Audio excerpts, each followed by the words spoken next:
ආයුබෝවන් සුබ දවසක් මගේ යාළුවන්ට. අද 2026 ජූලි 13 සඳුදා. ගොඩක් අය ඉතින් අද උදේම වැඩට ගියත් ගෙදර ඉඳන් දරුවෝ බලාගෙන නිවසේ ශක්තිය වෙලා ඉන්න අයත් ගොඩක් ඉන්නවා. මම හිතනවා මමත් එහෙම කෙනෙක් කියලා. ඉතින් ගොඩක් වැඩ අතරේ වුණත් මගේ ජීවිතේ ලස්සන මම ආසම දේවල් ටිකක් තමයි අද ඔයාලත් එක්කම බෙදාගන්න යන්නේ. සමහර වෙලාවට බලාපොරොත්තු වන ප්‍රශංසා ඇගීම් නොලැබුණත් මේ මනුෂ්‍ය ජීවිතේ අනිවාර්ය වගකීම් කොටසක් අපි කාටත් තියෙනවා. ඉතින් අම්මා කෙනෙක්ට ගෙදර කෑම හදන එක විශේෂ රාජකාරියක්. ඒක හිත සතුටින්ම ආදරෙන්ම කරන්න ඕන දෙයක් කියලයි මම හිතන්නේ. ඉදිරි අනාගතය වෙනුවෙන් ඔයාට සැලසුමක් තියෙන්න ඕන කියලයි මට හිතෙන්නේ. ඔයාට පුළුවන් අදම ඒ වෙනුවෙන් අඩිතාලමක් දාගන්න. කරන දේ තව මාසෙකින් ටිකක් දියුණු කරගන්න. නොහිතන විදියට ඔයාට ඒකෙන් මුදලක් අතට ආවම ඔයාට ස්වාධීනත්වය ගැන ආඩම්බරයක් ආත්මගරුත්වයක් නිරායාසයෙන්ම ලැබෙනවා. මම ඔයාට දෙයක් කියන්නම්. ලස්සනට මුළු තැන්ගයක් නොතිබුණත් ඔයා හදන කෑමක පුංචි වීඩියෝ එකක් හදලා YouTube එකට අප්ලෝඩ් කරන්නකෝ. දවසක ඒකම ඔයාගේ ආදායම වෙන්නත් පුළුවන්. මානසික සහනය කියන දේ අපිට කිසිම කෙනෙක් ගෙනත් දෙන දෙයක් නෙමෙයි. ඒක අපිම හොයාගන්න ඕන දෙයක්. ඉතින් මේ ගහකොළ අතරේ ඇවිදලා මට ලැබෙන සතුට සැනසීම නම් කියලා නිම කරන්න බෑ.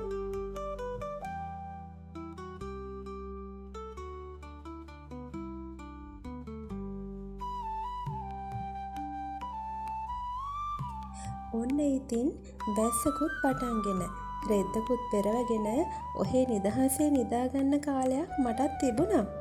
දැන් ඉතින් එහෙම නිදහසක් මට නම් නැහැ. ඉතින් ඔන්න මම අද දවල්ට උයන්නයි යන්නේ. රසට මාළු පිණි උයන හැටි මම දන්න දේවල් ටිකකුත් ඔයාලට කියන්නම්.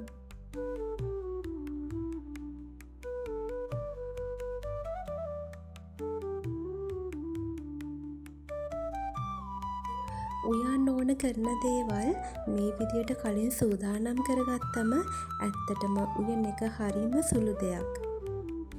උයන එක වදයක් කරගන්නේ නැතුව අපිට ආසාවෙන් කරන්න පුළුවන් එතකොට. ඉතින් ඔන්න අද මම වැව් මාළු ටිකක් උයන්නයි යන්නේ. ඊට අමතරව මේ විදියට මුරුංග ටිකකුත් උයලා ගෝව ටිකකුත් තෙල් දාන්න තමයි හිතාගෙන ඉන්නේ. මදි පාඩුවට තව මොනවද හදන්න කියලා වීඩියෝ එකේ අන්තිමේදී මම ඔයාලට පෙන්නන්නම්. ඉතින් මම ගම්මිරිස් ඇට ටිකක් මේ විදිහට හොඳට කුඩු කරගත්තා. එතකොට නැවුම් රසයක් තියෙනවා, ගොඩක් සැරට තියෙනවා. ඉතින් වැව් මාළු ටිකක් සැරට කන්න ඕන කියලා හිතුන නිසා මම මේ විදිහට කරගත්තා. ඊට අමතරව මම එකතු කරනවා කහ කුඩු ටිකක්.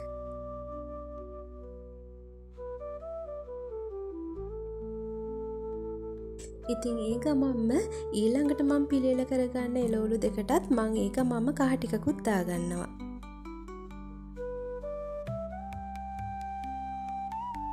ඉතින් මාළු එක උයා ගන්න මම මේ විදියට මිරිස් කුඩු සහ 3-5 හොඳට කබලේ බැද ගන්නවා ටිකක් පාට වෙනස් වෙනකම්ම. ඉතින් අත ඉක්මන් කරලා බැද ගන්න ඕන නැත්නම් කළු පාට වෙනවා. ඒ වගේම ලිපේ ගින්දරත් ගොඩක් අඩුවෙන් තියෙන්න ඕන.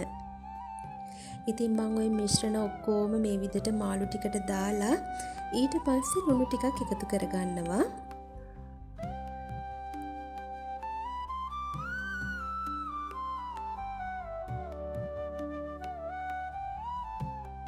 දැන් හොඳට මේ විදිහට අතින් මාළු කෑලි වල හැම තැනම මේ අපේ 3-5 ගෑවෙන විදිහට හොඳට අත ගාලා ටික වෙලාවක් තියන්න ඕන.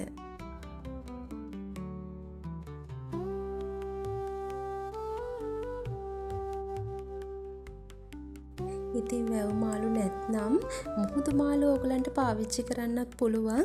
ඉතින් මේ විදිහට හදලා බලන්නකෝ. ඒ කොහොම හැදුවත් මේ මාළු එක නම් හරිම රසයි.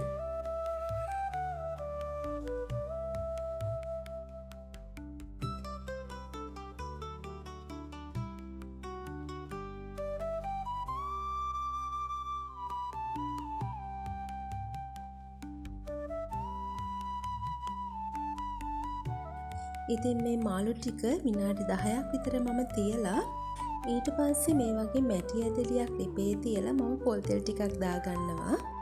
ඉතින් මම මේ වෙලාව විශේෂයෙන්ම කියන්න ඕන අපි ආහාරයට ගන්න පොල් තෙල් අපේ සෞඛ්‍යයට කොච්චර හිතකරද කියලා. ඉතින් මම මේ විදියට සුදු ලුණු ටිකක් මුලින් එකතු කරගන්නවා.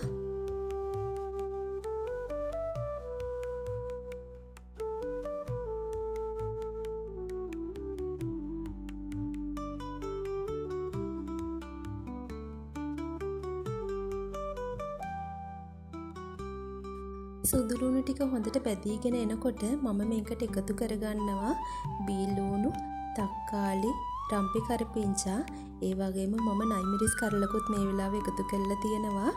ඉතින් ගොඩක් සැරට කන්න කැමති නම් එහෙම එකතු කරගත්තට ප්‍රශ්නයක් නැහැ.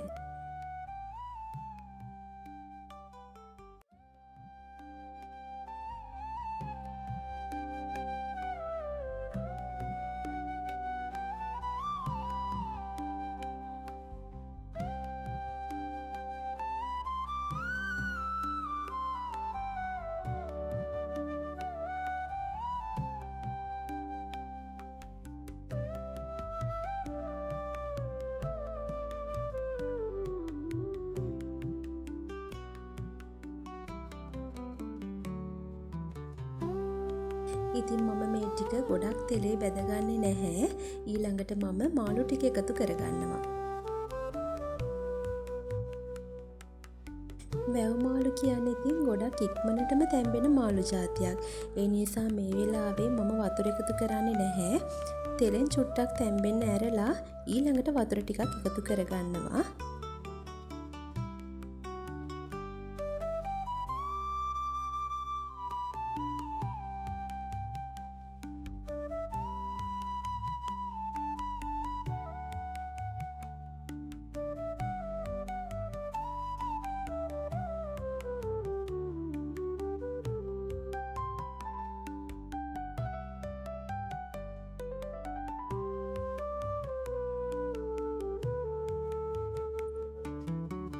අපි ආපහු වතුර එකතු කරගන්න නිසා ලුණු අනිවාර්යෙන්ම බලන්න අවශ්‍යයි.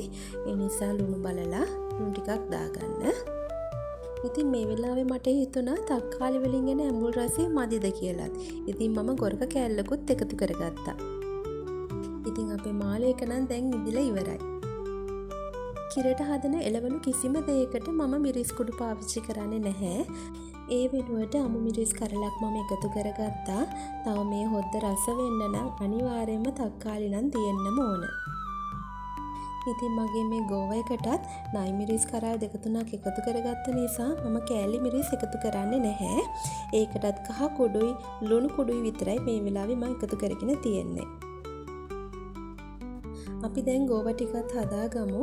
මේ විදියට තෙල් ටිකක් රත් වෙන්න තියලා මම අබ ටිකක් දාගන්නවා. ගෝව එකක් තෙල් දානකොට මේ විදියට අබ එකතු කරගන්න ඇත්තටම ගොඩක් ලොකු රසයක් එනවා. ඒ වගේම උම්බල කඩ ටිකකුත් එකතු කරගන්න අමතක කරන්න එපා.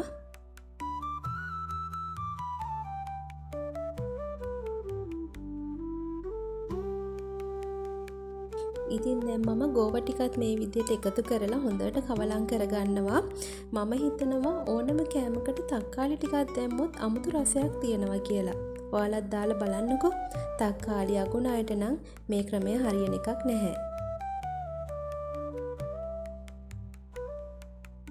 ඉතින් ඔන්න මේ විදියට කවලම් කර කර අපි ගෝව ටිකත් හදාගමු. ඇත්තටම අද මම හදන මේ මෙනු එක ඔයාලත් හදලා බලන්න. ඇත්තටම ගොඩක් රසයි.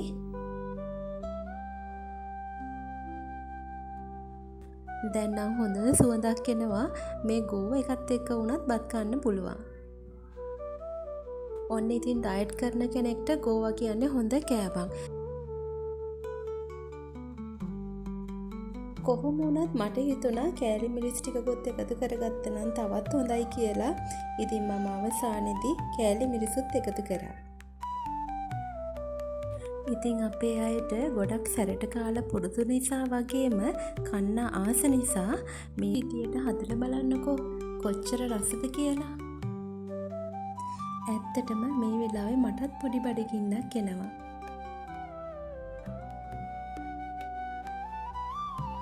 ඔන්න ගෝව තෙම්පරාදුවත් දැන් මම හදලා ඉවරයි. අපි දැන් මුරුංග ටික හදමු. දැන් අපි මේ විදියට දියකිරි ටිකක් තියලා මුරුංග ටික මුලින් තඹගමු. ඉතින් දියකිරි ගොඩාක් දාලා උයාගත්තොත් වෙන්නේ අපිට දියකිරි ටික හිඳනකම් බලාගෙන ඉන්නත් වෙනවා. අන්තිමට වෙන්නේ මුරුංග කෑලි ටික දිය වෙලා ගැලවිලා යනවා. ඉතින් මුරුංග තැම්බෙන ගොඩාක් වෙලා යන්නේ නැති නිසා මේ විදියට පියන ඇරලා තමයි මම මුරුංග ටික උයාගන්නේ.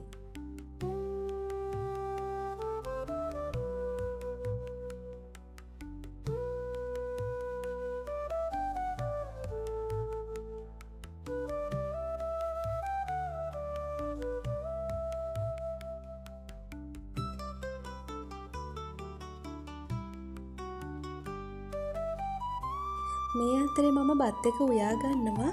බත් එකට එනසල් ඒ වගේම මේ වගේ රම්පෙ කොළ දෙකක් මම එකතු කරගන්නවා. රම්පෙ කොළ දෙක මේ විදියට ගැට ගහලා දාගන්න. එතකොට බත් එකේ අඩියට යන්නේ නැහැ. නිකම්ම බත් එකක් උයා ගන්නවට වඩා මේ දේවල් පාවිච්චි කරලා බත් එකක් කිව්වම ඇත්තටම සුවඳයි රසයි.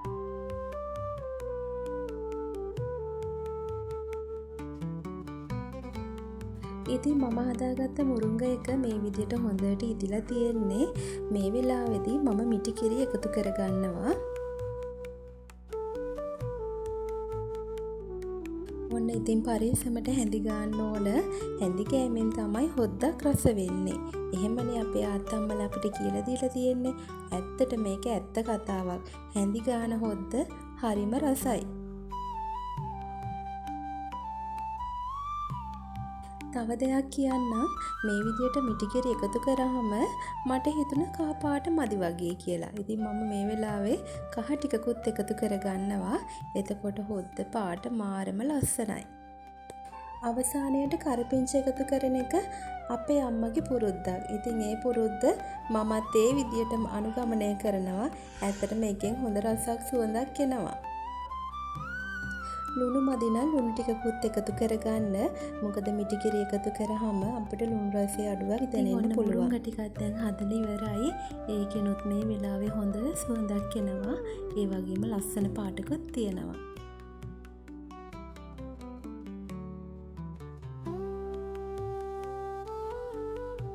ඔන්න දැන් මම කියන්න යන්නේ මදි පාඩුවට මම හදාගත්ත දේවල්.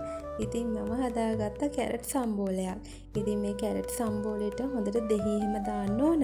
දෙහි ටිකක් දාලා හොඳට අනලා ගත්තම පංකාදු 5යි. මේ වගේ ග්‍රේට් එකක් අරගෙන කැරට් ගාලා ගත්තම මට හිතෙනවා පොල් වලට මේ කැරට් වල තියෙන යොෂ එකතු වෙලා හොඳ රසක් එනවා කියලා. ඉතින් අපිට කපලා ගන්නත් පුළුවන්. ඊට වඩා මට හිතෙනවා කැරට් අලේ හොඳට ග්‍රේට් කරලා ගත්තම රස වැඩි කියලා. ඉතින් ගම්මිරිස් ලුණු ඒ වගේම හොඳට ලුණු ටිකක් එහෙම එකතු කරලා මේ සම්බෝලේ අනලා ගත්තම හරිම රසයි. ඒ වගේම කුණයි පුංචි බබාලා එහෙම කන්නත් ගොඩාක් මාස වෙයි. පපඩම් කෑල්ලක් තිබ්බනම් මරු කියන අයට තමයි මේ පපඩම්. ඉතින් ඔන්න මොන කෑම තිබුණත් පපඩනුත් ඕනනේ. පපඩම් කෑල්ලක් නැතුව බත් කාලා නම් වැඩක් නැහැ. ඉතින් මේ දේ මම කියන්නම ඕන. අපිට හැමදාම එකම විදියට කාලා බීලා ඉන්න ලැබෙන එකක් නැහැ. මොන දේ කෑව බිව්වත් සතුටින් ඉන්න එක හරිම වැදගත් කියලා මම හිතනවා. රසට කෑම වේලක් උයාගත්ත දවසට ඇත්තටම බත් පාර්සලයක් කාට හරි දෙන්න ඕන කියන සිතුවිල්ල මගේ හිතේ තියෙනවා. ඉතින් හැමදාමත් ඒක ඒ විදියටම සිද්ධ වෙනවා. ඇත්තටම සමහර කාලවල තිබුණා කාගෙන් හරි රසබත් කටක් මට මේ වෙලාවේ තිබුණා නම් කියලා. ඒ දේවල් නොලැබිච්ච අවස්ථාත් මට ගොඩාක් තියෙනවා. ඉතින් ඒ අත්දැකීමත් මට තියෙන නිසා මම හැම වෙලේම උත්සාහ කරන්නේ කාගේ හරි කුසගින්නක් නිවන්න. ඉතින් ඇත්තට මේක මට ලොකු සතුටක්. ඉතින් මේ කෑම වීඩියෝ එක අවසන් කරලා මට තව බත් මුල් දෙකකුත් බඳින්න තියෙනවා. ඉතින් මගේ ආදරණීය යාළුවන්ට ජීවිතේ කිසිම කරදරයක් දුකක් නැතුව සතුටින් සාමයෙන් ඉන්න ලැබේවා කියලා මම ප්‍රාර්ථනා කරනවා.